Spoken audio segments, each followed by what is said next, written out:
करनी छाप। तो साथियों, ये जो करनी छाप है, बड़े संघर्ष के बाद ये बिहार का जो तांती तत्वा पान समाज है, उन्होंने बहुत भारी संघर्ष किया है, तब जाके ये सब हासिल हुआ है। और माननीय मसीहा जो हमारे हैं, उनका जो संघर्ष है, उनके संघर्ष की बदौलत भारत के अंदर एक इतिहास बना कि जिस पार्टी ने कभी कोई चुनाव ना लड़ा हो, जिस पार्टी के बॉक्स में, बैलेट बॉक्स में कभी कोई वोट ना रहा हो, केवल आंदोलन के दम पर नेशनल पार्टियों के साथ महागठबंधन में अपनी पार्टनरशिप करने का जो काम किया है, वो एक ऐसा महान काम है कि भारत के इतिहास में आज से पहले कभी नहीं हुआ है। इस महागठबंधन में हमें 3 सीटें मिली हैं और हम इस वक्त जहां मौजूद हैं, ये 166 जमालपुर विधानसभा है जो मुंगेर ज़िले में आती है। यहाँ से हमारा एक युवा क्रांतिकारी नेता नरेंद्र तांती करनी छाप पर चुनाव लड़ रहा है। मेरी ड्यूटी मेरे राष्ट्रीय अध्यक्ष जी ने जमालपुर पर लगाई और मैं 22 तारीख को अलीगढ़ से सीधा चल कर के इधर जमालपुर विधानसभा पर आ गया हूँ। और यहाँ का जो प्रबंधन है, समाज है और जितना महागठबंधन से संबंधित संगठन के पदाधिकारी हैं, उनका फुल सहयोग मिल रहा है। हम भारी मतों से इस सीट को जीतने जा रहे हैं। सोशल मीडिया के माध्यम से भारत के जितने भी बुनकर समाज हैं, जो कि 25 से 30 करोड़ की आबादी में रहते हैं, उन्होंने बहुत ही प्रसन्नता और उत्साह है कि भारत की धरती पर बुनकर समाज की एक पार्टी बन चुकी है और जिसके जो राष्ट्रीय नेता हैं, राष्ट्रीय अध्यक्ष हैं, इंजीनियर आईपी गुप्ता साहब ने एक क्रांति इधर बिहार से चालू कर दी है। तो साथियों, आप जमालपुर की जनता से मैं हाथ जोड़ करके करबद्ध निवेदन ये करना चाहता हूँ कि आपको भारत के इतिहास में पहली बार सत्ता में पार्टनरशिप मिलने जा रही है। क्योंकि आपको सत्ता में पहुँचना बहुत ज़रूरी है, बगैर सत्ता के आपका आरक्षण आपको नहीं मिलेगा। इसलिए जमालपुर की जनता जनार्दन से और ख़ास करके मेरे तांती तत्वा पान समाज से मेरा ये निवेदन है कि 6 तारीख को सुबह 6 बजे उठ के एक एक वोट करनी छाप के आगे बटन दबा करके आप नरेंद्र तांती को भारी मतों से जिताने का काम करेंगे। और मेरा पुनः यह भी निवेदन है कि इधर बिहार के अंदर 47 से 48% वोटिंग होती है, लेकिन तांती तत्वा समाज का जो वोट है, मैं चाहूँगा कि 100% वोट हमारा बैलेट बॉक्स तक जाना चाहिए। हमारा कोई व्यक्ति अगर बीमार है तो उसको चाहे कंधे पे, पीठ पे बिठा करके ले जाएं। बहुत बहुत धन्यवाद। हम बातचीत कर रहे थे उत्तर प्रदेश के प्रदेश अध्यक्ष जगदीश महावर जी से। अब हम बात करेंगे उत्तर प्रदेश के प्रदेश महासचिव जी से। आज पूरे बिहार में एक स्लोगन चल रहा है, हाँको रत पान है, जिसके संस्थापक राष्ट्रीय अध्यक्ष हमारे श्री इंद्रजीत प्रसाद गुप्ता जी हैं, आईपी गुप्ता। एक ब्रांड बन चुका है बिहार में, मैं आईपी गुप्ता। इसके बारे में हम जानना चाहेंगे अपने प्रदेश महासचिव जी से।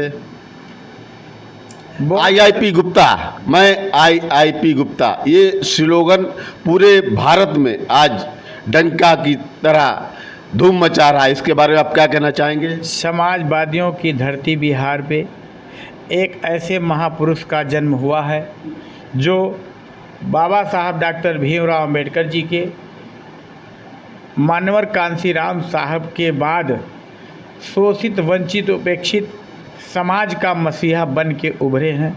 उन्होंने पटना के मैदान से ऐलान किया, पूरे देश में पैगाम हुआ कि पान तांती तत्वा बुनकर समाज की एक पहचान है और इसकी आबादी पूरे भारत में 20% से अधिक है। उन्होंने सोते हुए कौम को जगाने का काम किया।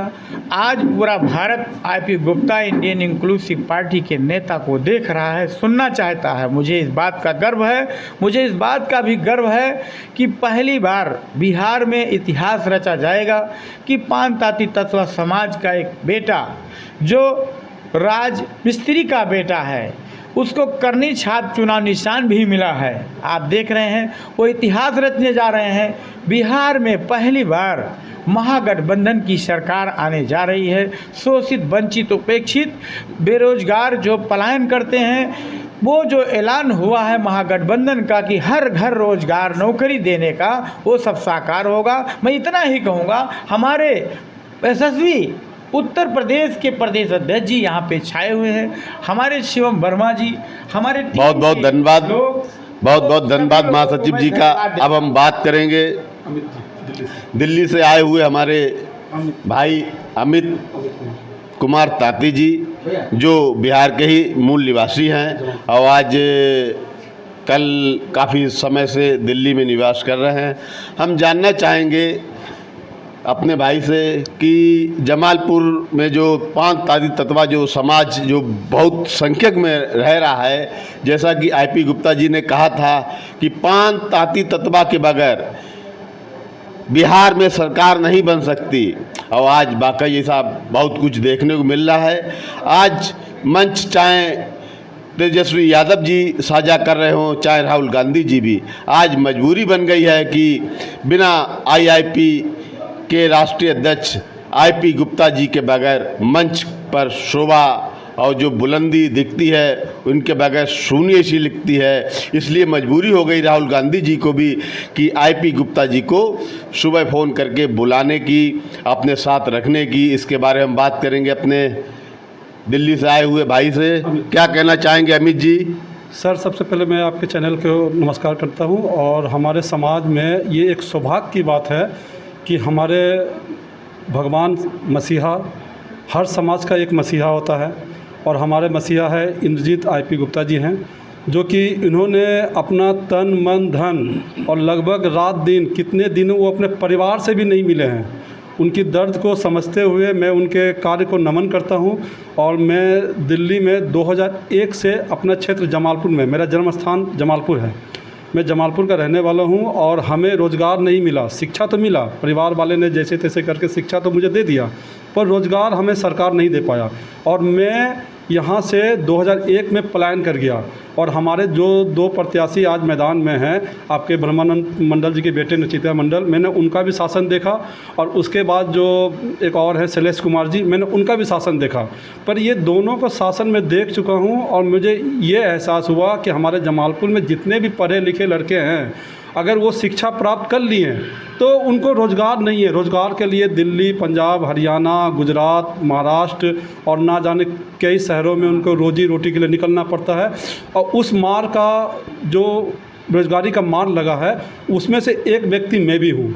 इस दर्द को मैं समझता हूँ, और हमारे मसीहा आईपी गुप्ता जी ने अपने समाज को, दर्द को समझा। आज भी हमारे समाज में कुछ ऐसे घर हैं जो कि आज भी पक्के के मकान के लिए वो तरसते हैं, आज भी खपरेली है, टटिया है। मतलब सरकार सब पे ध्यान दे रहा है, पर हमारा समाज को तो नज़रअंदाज इस तरह से कर रहा है कि लगता है कि जैसे कि हम खड़े हैं, वो हमारी परछाई को देख रहा है, परछाई है पर व्यक्ति कहाँ है। तो हम, हमारे मसीहा आईपी गुप्ता ने जो परछाई है उसको ज़िंदा किए हैं, उसमें जान डाले हैं, और आज इतना जान डाल दिए हैं कि भारत के इतिहास में आज पहली बार नेशनल मीडिया पे भी आई पार्टी का गुणगान हो रहा है। यहाँ तक कि बड़े बड़े पार्टी के भी लोग पूछ रहे हैं कि आखिर आईपी गुप्ता है कौन, ये शख्स कौन है। गूगल पे बहुत बहुत धन्यवाद भाई जी का। अब हम बात करेंगे यहाँ जो जिला अध्यक्ष जी हैं, सीतामढ़ी जी, जिला उपाध्यक्ष जी, क्या कहना चाहेंगे? यहाँ जो वाकई बिहार बदल रहा है, जो वाकई पांच ताती तत्वा ने करके दिखाया है, बिहार बदल रहा है, इसके बारे में आप क्या कहना चाहेंगे? आईआईपी गुप्ता जी ने क्या करके दिखाया है? सर, ऐसे तो सुनने में आया था कि 1947 में मेरा भारत आज़ाद हो गया, लेकिन हम लोग आज भी गुलामी के जंजीर में जकड़े हुए थे। अब जाके हमको लगता है कि आज़ादी मिलने वाली है। आज हमारे राष्ट्रीय अध्यक्ष इंजीनियर आईपी गुप्ता अब हम लोग के मसीहा बन गए हैं। बहुत बहुत धन्यवाद। मैं शिवम वर्मा, भारत समाचार से। बने रहिए हमारे साथ, हम आपको देंगे हर खबर से, हम आपको अपडेट कराएंगे, रूबरू कराएंगे। इसी के साथ सभी का धन्यवाद। बने रहिए।